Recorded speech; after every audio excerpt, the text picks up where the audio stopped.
¿Alguna vez vosotros habéis armado un álbum familiar así de fotos?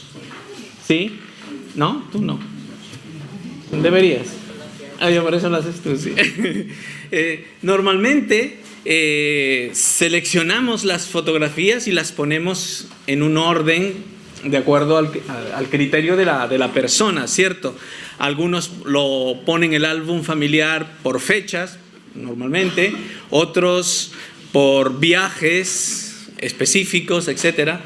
Yo los pongo donde están las mejores fotos de mí, las pongo, nada más, esa es la.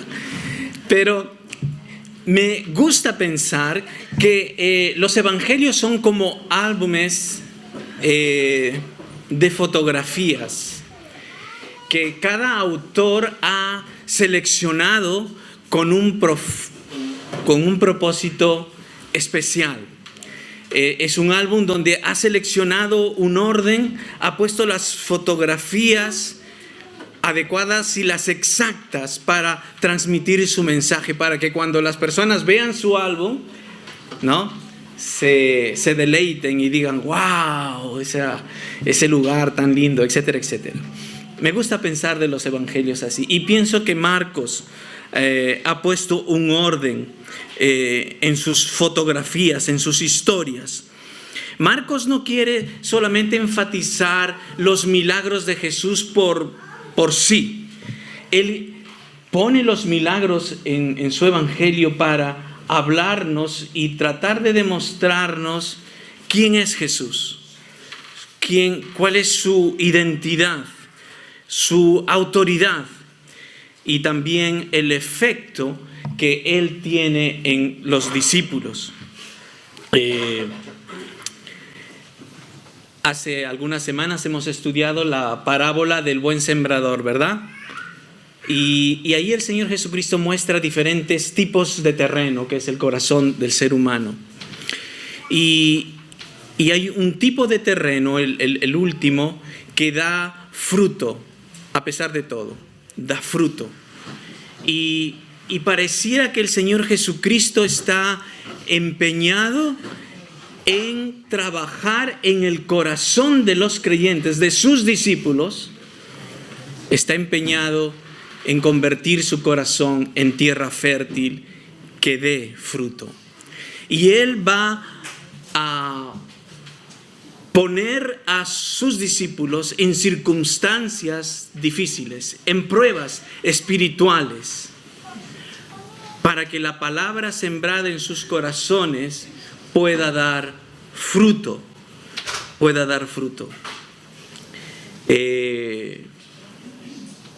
La escasez de comida es una prueba.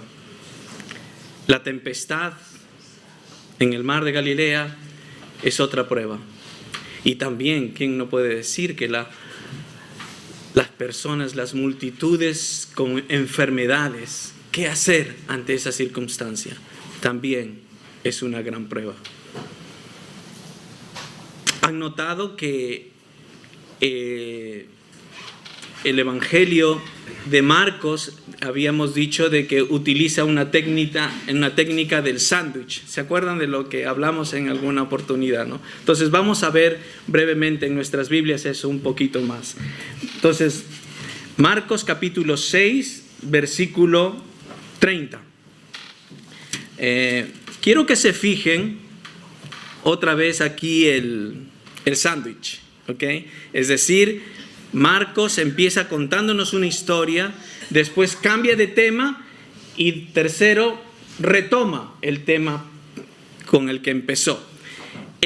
Si notan, capítulo 6, versículo 7, nos habla, miren ahí en sus Biblias, nos habla de la misión de los 12, ¿cierto?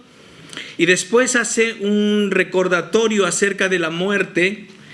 Lo interrumpe con el recordatorio de la muerte de Juan el Bautista en el versículo 14, para nuevamente retomar el tema de la misión de los 12 en el versículo 30, que vamos a empezar a ver ahora,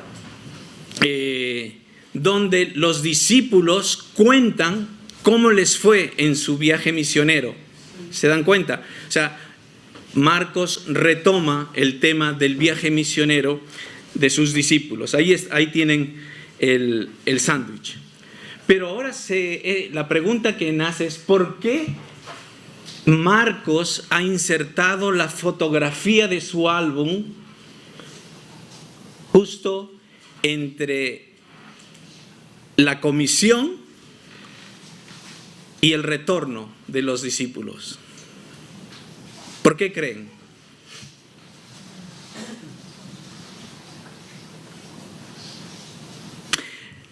Me gusta pensar como un querido amigo piensa sobre esto, es de que Marcos está hablando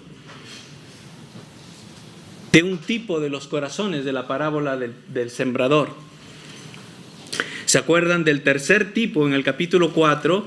El tercer tipo, 4:19.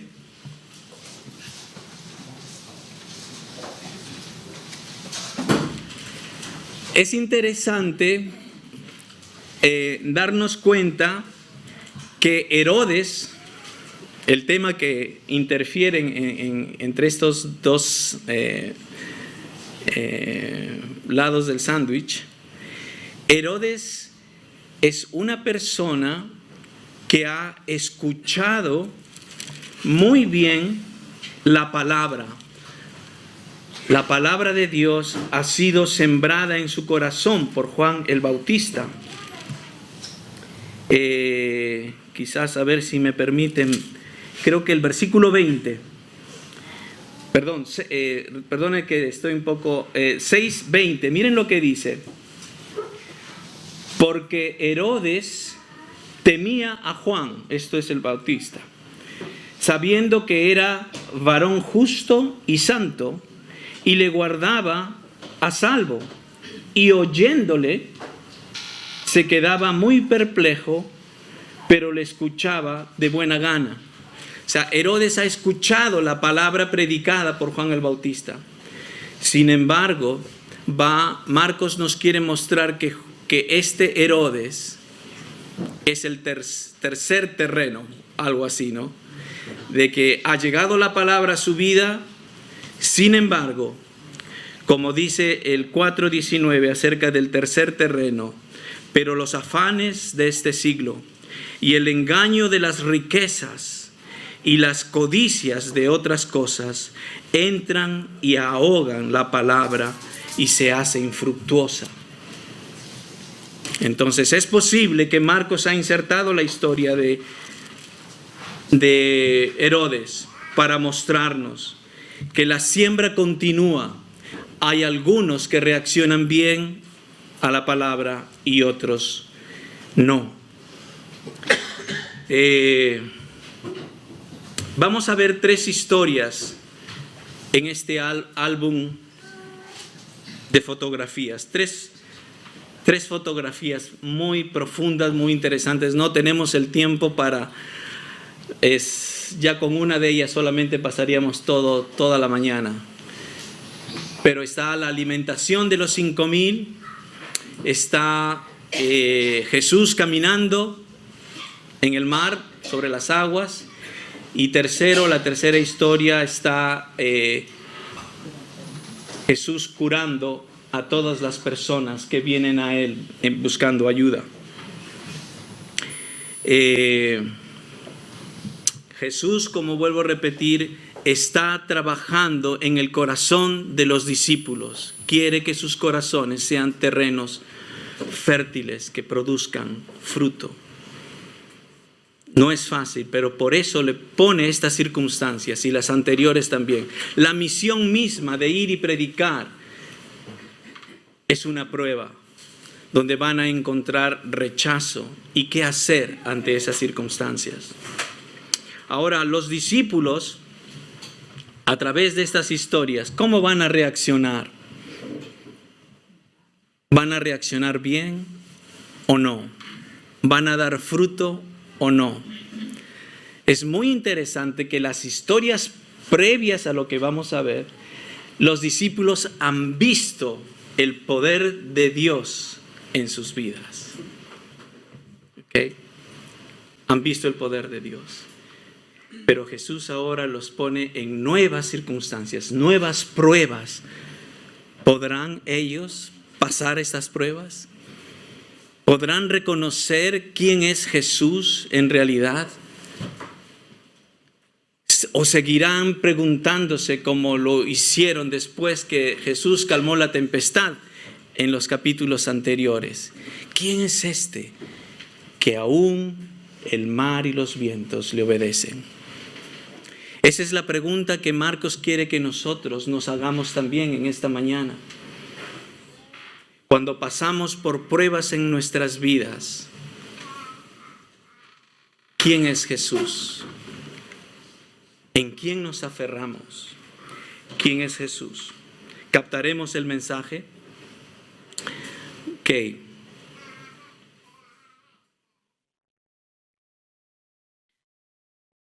Permítame empezar entonces con la alimentación de los 5,000. Quiero sugerir que en esta parábola, en esta historia, vamos a ver un tema recurrente en los evangelios, que es Jesús como pastor. ¿Ok? Jesús como pastor. Presten atención a la lectura de la palabra de Dios y ustedes me van a decir en qué momentos se ve a Jesús como el buen pastor. ¿Ok? Versículo 30. Entonces los apóstoles se juntaron con Jesús, los que habían vuelto de su misión, ¿ok? Y le contaron todo lo que habían hecho y lo que habían enseñado. Él les dijo: venid vosotros aparte a un lugar desierto y descansad un poco, porque eran muchos los que iban y venían, de manera que ni aún tenían tiempo para comer. Y se fueron solos en una barca a un lugar desierto. Pero muchos los vieron ir y le reconocieron, y muchos fueron allá a pie desde las ciudades y llegaron antes que ellos y se juntaron a él. Y salió Jesús y vio una gran multitud y tuvo compasión de ellos, porque eran como ovejas que no tenían pastor. Y comenzó a enseñarles muchas cosas. Cuando ya era muy avanzada la hora, sus discípulos se acercaron a él diciendo: el lugar es desierto y la hora ya muy avanzada. Despídelos para que vayan a los campos y aldeas de alrededor y compren pan, pues no tienen qué comer. Respondiendo él les dijo: dadle vosotros de comer. Ellos le dijeron: ¿que vayamos y compremos pan por 200 denarios y les demos de comer? Él les dijo: ¿cuántos panes tenéis? Id y vedlo. Y al saberlo dijeron: 5 y 2 peces. Y les mandó que hiciesen recostar a todos por grupos sobre la hierba verde. Y se recostaron por grupos de 100 en 100 y de 50 en 50. Entonces tomó los 5 panes y los 2 peces. Y levantando los ojos al cielo, bendijo y partió los panes y dio a sus discípulos para que los pusiese delante. Y repartió los 2 panes entre todos. Y comieron todos y se saciaron. Y recogieron de los pedazos 12 cestas llenas, y de los que sobró de los peces. Y los que comieron eran 5,000 hombres. Wow. Entonces vamos a ver, espero que se puede ver allí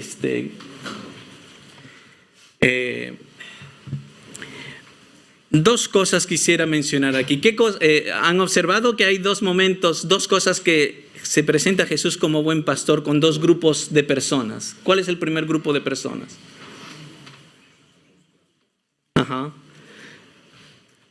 Se ve a Jesús que está preocupado por sus vidas, porque acaban de venir de un viaje misionero, ¿no? Han llegado a ciudades a predicar, no han llevado dinero, no han llevado pan, no han llevado muchas cosas, han ido por fe. con el riesgo que les rechacen, etcétera, etcétera, etcétera.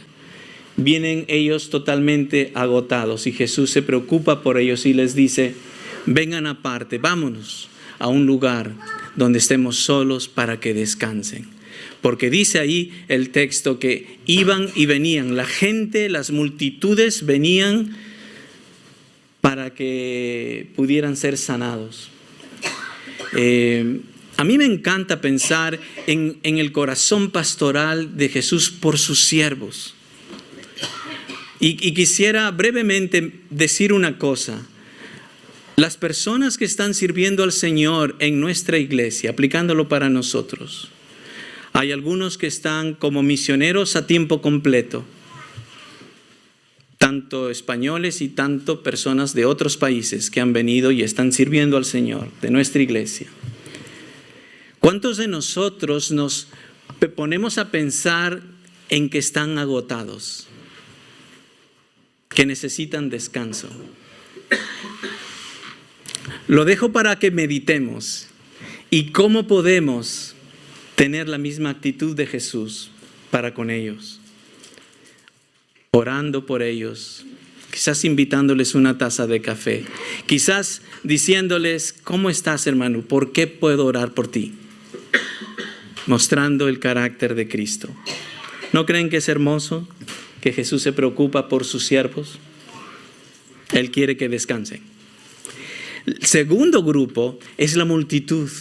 Y es muy interesante que Jesús dice al verles que son como personas,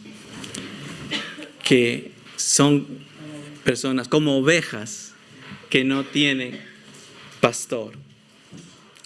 Jesús mira a las multitudes con ojos de pasión, de misericordia, ¿verdad? Con ojos de misericordia.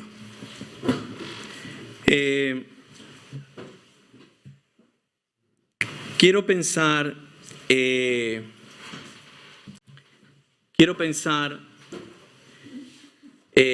que los discípulos tuvieron éxito en su viaje misionero porque las multitudes están siguiendo a ellos, ciudad tras ciudad, pueblos tras pueblos. Vieron a los discípulos con Jesús, reconocen a Jesús y comienzan a seguirles otra vez. Es tremendo. Jesús muestra compasión. Jesús ve en esas multitudes que no tienen dirección, que hay alguien que necesitan que cuide, que les alimente, que les proteja. Permítanme leerles este pasaje de la palabra de Dios. Los líderes religiosos de Israel debían cuidar al pueblo de Israel como pastores, cuidar de su vida espiritual, de enseñarles la palabra de Dios. Sin embargo, el juicio contra estos pastores de Israel es muy fuerte. Miren lo que dice el Señor. Hay de los pastores de Israel que se apacientan a sí mismos. ¿No apacientan los pastores a los rebaños? Coméis la grosura y os vestís de la lana, la engordada degolláis, mas no apacentáis a las ovejas. No fortalecisteis las débiles, ni curasteis la enferma. No vendasteis la perniquebrada, no volvisteis al redil la descarriada, ni buscasteis la perdida, sino que os habéis enseñoreado de ellas con dureza y con violencia. Y andan errantes por falta de pastor, y son presa de todas las fieras del campo y se han dispersado. Anduvieron perdidas mis ovejas, el Señor está hablando, por todos los montes, y en todo collado alto y en toda la faz de la tierra fueron esparcidas mis ovejas, y no hubo quien las buscase, ni quien preguntase por ellas. Ese es el juicio de Dios, el reclamo de Dios. Es muy fuerte para los líderes religiosos de Israel. Pero miren lo que dice el versículo 11 de Ezequiel, capítulo 34. porque así ha dicho Jehová el Señor. ¿Ok? Aquí no hay profeta, ni siervo, ni nada. Aquí ha dicho Jehová el Señor. He aquí yo mismo iré a buscar a mis ovejas y las reconoceré. Qué tremendo es eso, ¿no? Dios mismo, al ver el fracaso del liderazgo de Israel, del egoísmo del liderazgo de Israel, Él mismo decide venir como el buen pastor. Aquí Marcos en esta historia nos está presentando a Jesús, Dios, como buen pastor. Eso es para mí tremendo.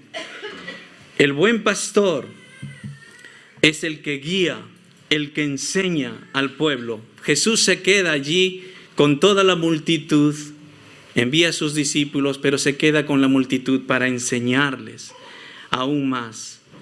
Ese pueblo, esa multitud necesitaba una guía del amor y la sabiduría del Señor. Ahora quisiera es muy interesante cómo Marcos nos cuenta este milagro, porque habla de desierto, ¿no? Hay 3 veces que en estos versículos menciona desierto. Muchos creen que pareciera que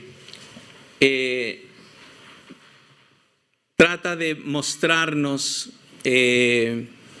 la historia del Éxodo, donde el pueblo de Israel también eran las ovejas, no las ovejas de Israel. Moisés es considerado el pastor de Israel y están en el desierto y están en una prueba en el Éxodo. Están allí con necesidades. Han visto a Dios obrar con poder liberándolos de Egipto. Sin embargo, en esa prueba en el desierto fracasa su fe. Se quejan, desconfían de la bondad de Dios. Rechazan a los líderes. El pueblo de Israel fracasa en la prueba en el desierto. Y pareciera que, estando en esta historia, en Marcos, Jesús está poniendo a prueba a sus discípulos también. ¿Qué van a hacer? Pareciera injusto de que Jesús les reclama tremenda necesidad, miles de personas que se queje de que no confían en Él, ¿verdad? Pero no nos olvidemos que las historias anteriores, los discípulos han visto. Miren lo que dice en el 6:12. Miren lo que dice. Y saliendo, predicaban que los hombres se arrepintiesen y echaban fuera muchos demonios y ungían con aceite a muchos enfermos y los sanaban. Los discípulos han sido testigos del poder de Dios obrando. Sin embargo, aquí, ante esta gran necesidad de ver a esa multitud, no recurren a Dios en fe para ayudarles. Ellos simplemente están viendo sus circunstancias, sus capacidades y dando una solución. Quizás muy lógica, que se vayan a comer por allí, ¿no? Es muy lógico. Lo ilógico es más bien lo que dice el Señor. Le dice, vosotros dadle de comer.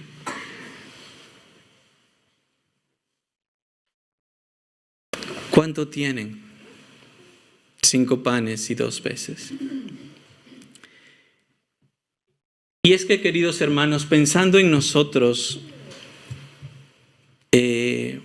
muchas veces el Señor también nos prueba como a los discípulos. Muchas veces nosotros podemos estar en circunstancias donde nos fijamos en nuestras circunstancias, en nuestras capacidades, pero no recurrimos a Dios en fe. Y ese es el desafío. dadle vosotros de comer. En esta historia, vamos a seguir por el tiempo.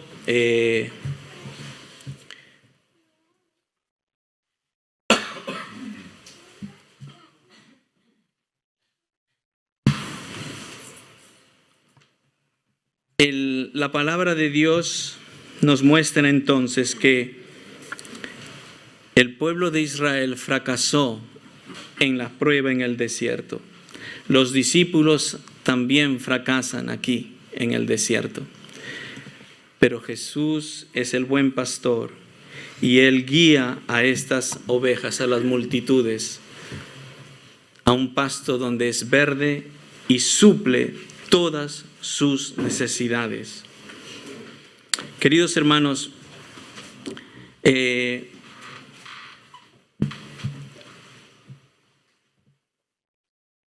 no es que Dios nos va a sacar de circunstancias difíciles cada vez que nosotros le pedimos, a nuestra manera y en nuestro tiempo. ¿Saben qué, hermanos? El verdadero milagro que Dios hace cuando nos pone a prueba es transformar nuestro corazón, a tal punto que nosotros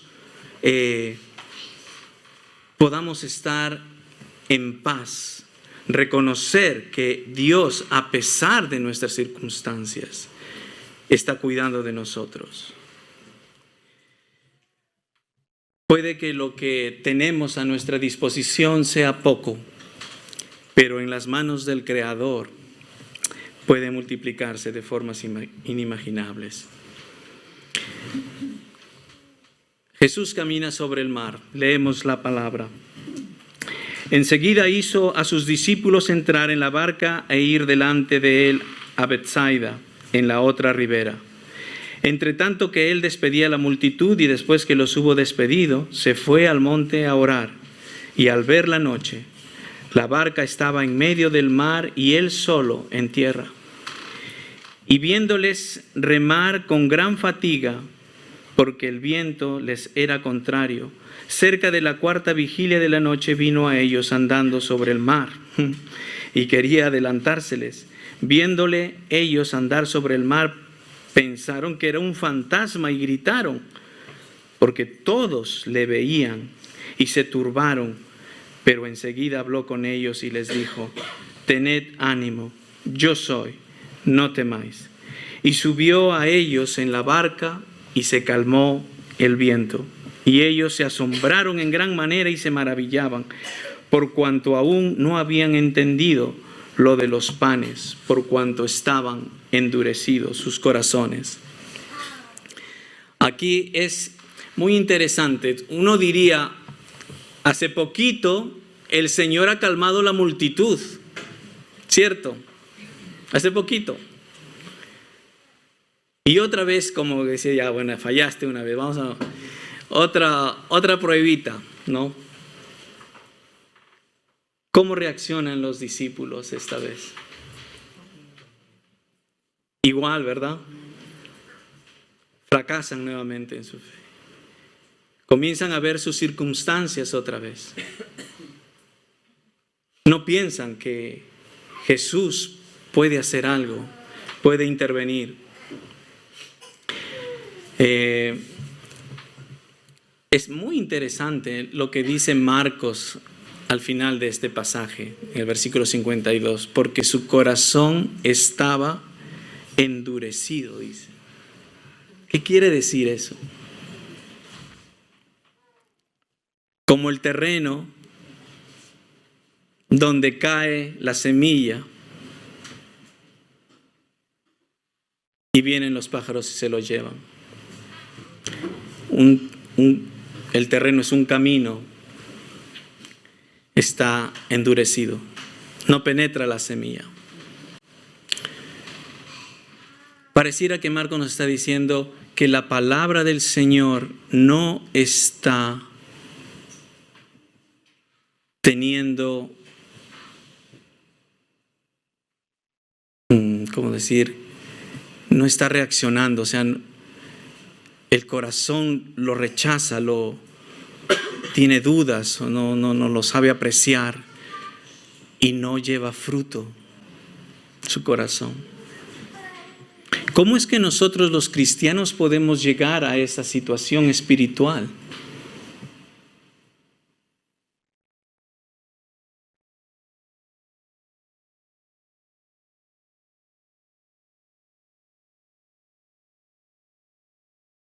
¿Cómo cada uno de nosotros, podemos decir la palabra de Dios no es verdad? Comenzamos a dudar del poder de Dios, de la bondad de Dios. ¿Por qué Dios me ha metido en esta situación? No lo merecía. Y comenzamos quizás a endurecer nuestro corazón. Eso es lo que estaba pasando, creo, con los discípulos. No tenían en mente de que Dios, el Todopoderoso, que acababa de calmarles la tempestad hace poquito, han visto a demonios salir de gente siendo curada, y sin embargo, su corazón se cierra a la palabra, a creer de todo corazón en Jesús. Es hermoso ver que Jesús, el buen pastor, ora en el monte.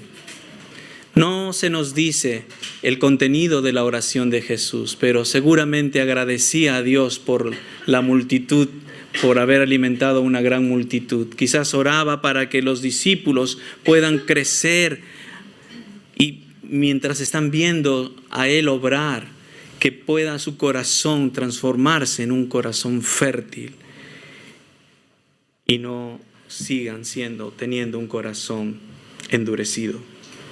Y obviamente, para que esta gente pueden encontrar en Él su buen pastor. Es muy interesante que Marcos no nos dice absolutamente nada acerca de la multitud, de cómo reaccionaron. Normalmente dice, sí, se asombraron o algo por el estilo. No dice aquí nada de la multitud. Ellos comieron nada más. No se dice nada, ¿no? Pero el énfasis que Marcos quiere recalcar es la actitud de los discípulos. Marcos aquí ha puesto esa fotografía no por la multitud, sino por los discípulos. Quiere que nos fijemos en ellos. Y ellos han endurecido su corazón. Ellos necesitan arrepentirse. Jesús ora por él. Y suceden muchos milagros. Camina sobre el agua, va hacia ellos. A la distancia los localiza y calma nuevamente la tempestad. Aquí hay un tema que quizás vale la pena mencionar. Muchos estudiosos consideran que cuando Jesús camina sobre el mar, nuevamente está queriendo transmitir de que Jesucristo es Dios. Como el buen pastor en la historia anterior, aquí Jesucristo es Dios porque está por encima de las circunstancias y del agua. ¿Se acuerdan? Dios es el Señor que domina el mar en el desierto, abre el mar, Él domina el mar. Y miren lo que dice Job en la parte de abajo. Él solo extendió los cielos. ¿Y qué dice en azul? Y anda sobre las olas del mar. He aquí que Él pasará delante de mí y yo no lo veré. Pasará y no lo entenderé. Aquí diciendo de que el que camina sobre el mar, sobre las aguas, es Dios. Y aquí Jesucristo en esta historia vemos que también camina sobre el mar. Él tiene el poder. Él es el creador, nos dice la palabra de Dios. Él es el creador. Ahora, cuando hablamos de tantos estos pasajes a nuestras vidas, Jesús calma la tempestad en nuestras vidas. Hay que interpretar a veces, hermanos, esto bien. Nosotros no somos los discípulos, no estamos en el mar de Galilea. Nos diferenciamos de ellos. Tengamos cuidado con aplicar directamente eso a nosotros. Pero sí tenemos circunstancias adversas en la vida. En eso nos parecemos. Hay circunstancias en nuestras vidas que nosotros no tenemos control sobre ellas. No sabemos qué hacer. Nos inspiran miedo, terror incluso. No sabemos qué hacer. ¿A quién acudimos en esas circunstancias difíciles?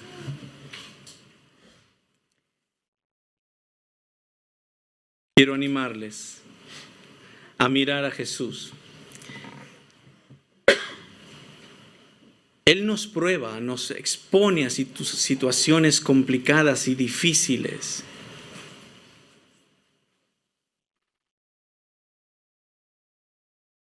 A veces nos hace calma la tempestad y nos hace terminar allí el viaje, pero a veces, como en este caso, calma la tempestad, pero el viaje continúa. Debemos reconocer que los cristianos pasamos por momentos difíciles y el Señor en ese momento difícil nos lleva a su presencia. ¿Es verdad eso, hermanos? Debemos interpretar las Escrituras no solamente por un pasaje, sino por todas las Escrituras. Y debemos darnos cuenta de que los discípulos, sus apóstoles, mientras predicaban, también sufrieron, murieron por su fe. Pero ciertamente podemos decir que Jesucristo tiene el poder, quizás no para calmar la tempestad fuera de nosotros, pero quizás puede calmar la tempestad dentro de nosotros para continuar nuestro viaje. Jesús cura a los enfermos. Es tremendo, dice la palabra. Terminada la travesía, vinieron a tierra de Genesaret y arribaron a la orilla. Y salieron ellos de la barca. Enseguida la gente le conoció otra vez, ¿no? Y recorriendo toda la tierra de alrededor comenzaron a traer de todas partes enfermos en lechos y donde oían que estaba. Y donde quiera que entraba, en aldeas, ciudades o campos, ponían en las calles a los que estaban enfermos y le rogaban que les dejase tocar siquiera el borde de su manto. Y todos los que le tocaban quedaban sanos, ¿no? Nuevamente aquí vemos a Jesús sanando a todas las multitudes, a todos que venían a Él en necesidad. Su compasión es ejemplar. Él muestra misericordia, sanando a todos. Parece que lo que la mujer, ¿se acuerdan que tenía el flujo de sangre, ¿no? Parece que eso se volvió famoso, ese evento, y la gente solamente quería tocarle el borde de su manto para ser sanos. No es que el manto de Jesús sea algo mágico, pero Él le sanaba por misericordia, ¿no? Porque ellos estaban creyendo en Él, creyendo que Él tenía poder para sanarles. Y nuevamente, hermanos, aquí Jesús cura siempre a los creyentes. Debemos interpretar esto con cuidado también. Varios apóstoles, como hemos dicho, no fueron curados, murieron.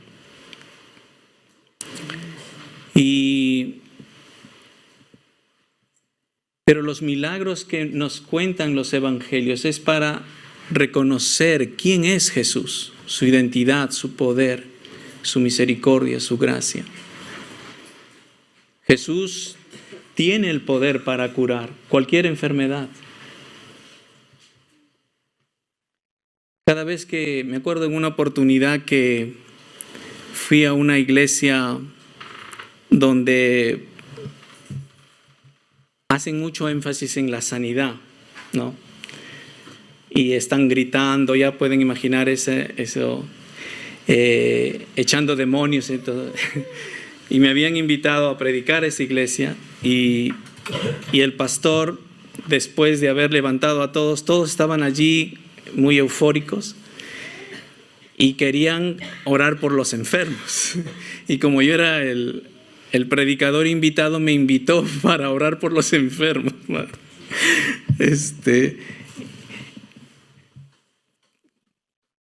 Lo que yo quiero creer es de que Jesús tiene poder para sanar cualquier enfermedad, levantar muertos si quiere. Quiero creer,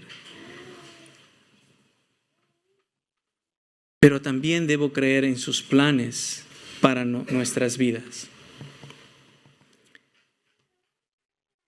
Muchas veces el Señor va a usar esa enfermedad para llevarnos a casa, a la patria celestial. Y Dios va a glorificarse aún en nuestra muerte. Veamos, hermanos, los milagros de sanidad también de esa manera. Miren lo hermoso que es en estas tres historias el poder completo del Señor. Todos son saciados en la primera historia. En la segunda, todos los discípulos, dice, ahí está la palabra todos los discípulos vieron el milagro, fueron testigos del poder de Jesús. Y por último, todos fueron sanados, nos dice la última historia, en el último versículo. El poder completo de Jesús. Pero no solamente de milagros, sino también de su carácter, de su persona. Y allí quiero terminar. Notemos entonces la misericordia. En estos tres pasajes notamos la misericordia de Jesús. Al ver primero la multitud, tener compasión porque eran ovejas como si no tuvieran pastor. Después, en la segunda historia, Jesús está orando y tiene compasión de sus discípulos porque les ve que están remando con esfuerzo y están menguando. Y va en su ayuda, muestra su compasión. Y también, obviamente, muestra su compasión al curar a los enfermos. Eso es lo que Marcos quiere transmitirnos a través de estas pruebas a sus discípulos. Es el carácter de Jesús. No solo descubrir su poder, pero sino también su carácter, su identidad. Él es el buen pastor. Él es el Dios creador, soberano. Él es quien sana, nuestro sanador. Que el Señor nos ayude, hermanos, a seguir explorando el carácter de Jesús en el Evangelio de Marcos. Mantengamos la pregunta: ¿quién es Jesús para mí? ¿Quién es Jesús? Los discípulos van a fracasar, como nosotros vamos a fracasar. Pero la pregunta sigue. A lo largo de todo el Evangelio vamos a ver cómo ellos suben y bajan en su apreciación. Y la pregunta sigue latente: ¿quién es Jesús para nosotros? ¿Les parece si oramos brevemente? Señor, gracias por tu palabra. Gracias que en ella encontramos revelado el carácter de Cristo. Gracias por su preocupación por sus discípulos. Gracias por su preocupación por la multitud. Por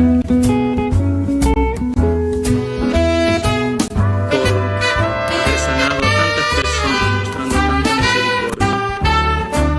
Gracias, Señor, también porque encontramos paciencia en estas historias con los discípulos. Y nos anima a pensar que también tú tienes paciencia con nosotros. A pesar que hemos visto tu obrar en nuestra nuestras vidas. Tantas veces, muchas veces seguimos dudando de tu carácter, de tu poder. Ayúdanos, Señor, a poder ablandar nuestro corazón al poder de tu palabra y poder dar fruto para tu gloria.